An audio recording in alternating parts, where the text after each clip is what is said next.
Hey everyone! In this explainer, we're going to trace a century of absolutely mind-bending ideas about the entire cosmos.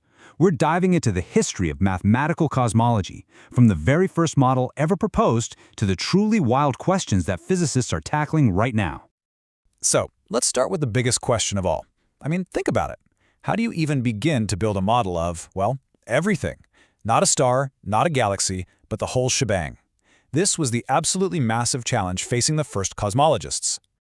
And the very first person to really take a shot at it, to apply a complete physical theory to the entire universe, was, you guessed it, Albert Einstein. In 1917, using his brand new theory of general relativity, he basically invented the entire field of modern cosmology. So, what did that first ever model of the universe actually look like? Well, Einstein was aiming for something elegant, something perfect, a universe in perfect balance. Einstein's model was built on a few really big ideas. First, he figured the universe was homogeneous, that on the grandest scale it's pretty much the same everywhere you look. He also thought it was finite but boundless, kind of like the surface of a sphere has a finite area but no edge. But wait, if you have gravity, what stops it all from just collapsing?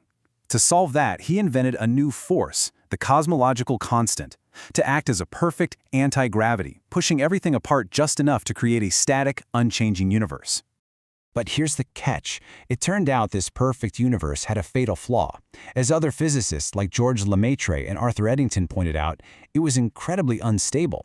The analogy of a pencil balanced on its tip is just perfect. The slightest little nudge, any tiny variation, and whoosh, the whole thing would either start collapsing in on itself or expanding forever. His beautiful, static universe just couldn't last. And that realization that the universe simply could not be static just blew the doors wide open for a totally revolutionary idea, a cosmos that was dynamic, that was evolving. This idea didn't come from just one person. It was a chain of discoveries. It really started back in 1912 when Vesto Slipher noticed that light from distant galaxies was redshifted, a dead giveaway that they were flying away from us. Then the theory caught up. In 1922, Alexander Friedmann found solutions to Einstein's equations that described universes that weren't static at all, but were either expanding or contracting.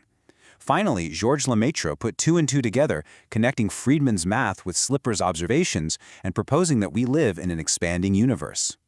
So, if the universe is expanding now, that must mean it was smaller in the past, right? This simple, logical conclusion kicked off one of the biggest scientific showdowns of the 20th century. What was the real origin story of our cosmos? Two major theories stepped into the ring. In one corner, you had the Big Bang theory, which said the universe exploded from an unbelievably hot, dense point at a specific moment in time. And in the other corner, you had the steady-state theory. This idea said the universe was eternal and expanding, but that new matter was always being created in the empty space to keep the overall density the same. And here's a great piece of trivia. The name Big Bang was actually made up by Fred Hoyle, a huge supporter of the steady-state theory, who meant it as an insult. Well, once physicists realized the universe didn't have to be so simple and unchanging, the floodgates opened. It was like a creative explosion, with theorists exploring all the wild and wonderful possibilities that general relativity allowed for. And things got really weird. You had the Cosner universe, which would expand at different speeds in different directions, crushing things into cosmic pancakes or stretching them into cigars. You had the Lemaitre-Tolman universe, a lumpy cosmos where denser clumps of matter could collapse to form things like galaxies. And then there was Kurt Gödel's universe, a truly bizarre solution where the whole universe was rotating and the physics actually allowed for time travel loops into the past. No joke. But, in the middle of this whole zoo of crazy ideas, one thing kept showing up. It was a common thread, that the math made it harder and harder to ignore. Let's just think about this for a second. If everything is moving apart from everything else, what happens if you run the movie of the universe backwards? Everything has to get closer and closer and closer together. So what happens at the very beginning? You get to what's called a singularity. And this isn't just a really, really dense point. It's a point where physics as we know it just completely breaks down. Density becomes infinite. Curvature becomes infinite. The very ideas of space and time stop making sense. For a long time, physicists thought maybe the singularity was just a quirk of the oversimplified models. But then, in the 1960s, Roger Penrose and Stephen Hawking proved mathematically that it wasn't some fluke. Their singularity theorem showed that within general relativity, A beginning, a singularity, wasn't just a possibility, it was inevitable. The theory itself predicted its own starting point. So this forced a brand new question. Okay, if there was a beginning, what was it like? Was it a smooth, orderly event? Or was it just a violent, chaotic mess? One of the most influential ideas about this was called the BKL conjecture. It suggested that as you go back toward the singularity, space doesn't just shrink nicely. Instead, it oscillates like crazy, stretching violently in one direction while squashing in the others, and then switching back and forth in this chaotic, endless dance. And this really split physicists into two camps. On one side, you have chaotic cosmology.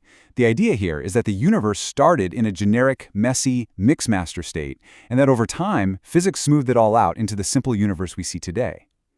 On the other side is quiescent cosmology, which argues the exact opposite, that the universe began in an incredibly simple, smooth, and orderly state, and that all the complex structure we see now developed later. And honestly, that's a debate that's still going on. And that brings us right up to the modern era.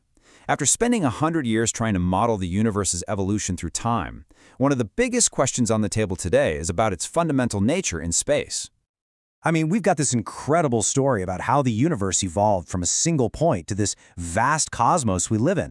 But this whole time, we've been kind of dancing around an even more basic question. What is its actual shape? You know, its topology. If you got in a spaceship and flew in a perfectly straight line forever, would you eventually end up right back where you started? Is it finite? Is it infinite? And here's what's so amazing. Pure mathematics has actually given us a guide. A huge mathematical achievement called the geometrization conjecture basically gives us a complete catalog, a short list of all the possible fundamental shapes a 3D space like our universe can have. And the possibilities on that list are just fantastic. Our universe could be shaped like a three-dimensional donut, what mathematicians call a three-torus. It could be shaped like a ring, or it could have even more complex, twisted shapes known as lens spaces. We've gone from one simple, static sphere to a whole menu of possible cosmic shapes. So, after 100 years of this journey, we've gone from a single, static, perfect universe to a chaotic, violent beginning to a cosmos that might be shaped like a giant donut. It's just a perfect example of how science works, isn't it? For every incredible answer we find, even bigger, more profound questions are waiting right around the corner.